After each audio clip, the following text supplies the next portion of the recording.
San Francisco, as the real-world deployment of driverless cars draws near, the race is on to make them even remotely affordable.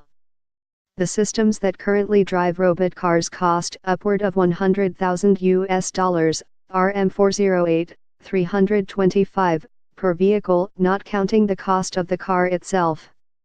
Until that price comes down, there will be no mass market for driverless cars. As many as 50 startups are out to get costs way down, along with the research and development departments at automakers and auto industry suppliers, and Silicon Valley giants such as Google and Apple. Much of their focus is on the most expensive item in the computerized system that controls a robot car, laser-based sensors, or LiDAR.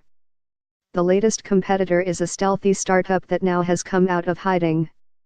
San Francisco-based Ouster has opened its website to begin selling a laser-based sensor system for self-driving cars to driverless vehicle makers and companies that supply them.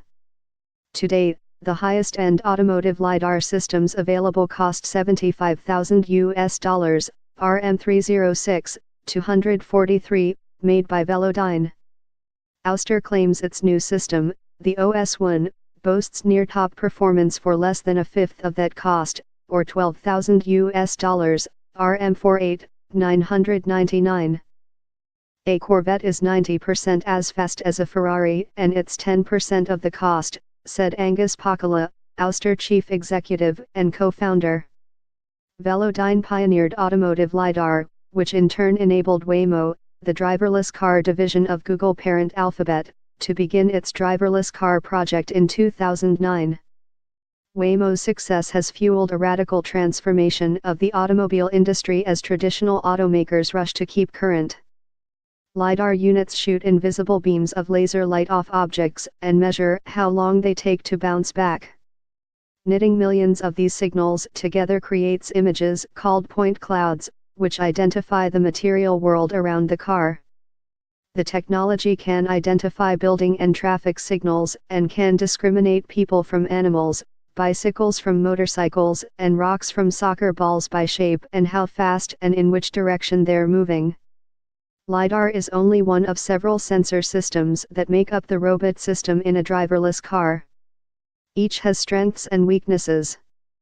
Video cameras and radar units are relatively cheap, but don't see the world with the detail of a LiDAR system.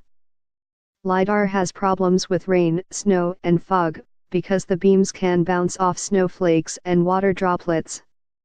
Virtually all automakers believe all three sensor systems are crucial to the safety and performance of driverless cars. San Jose, California-based Velodyne is deep into its own cost-cutting drive, and recently built a second factory to meet heavy demand. Executives are quick to point out that its systems remain the most powerful on the market. "We've been doing this for 10 years, we think we know a lot about what a car needs to see," said John Eggert, Velodyne Director of Automotive Sales and Marketing. "But existing systems remain very, very niche," said Arun Prasad Nandakumar, market analyst at Frost & Sullivan. "And expensive the price of a LiDAR system needs to plummet to a few $100s for any chance at mass deployment," he said. He believes that will happen.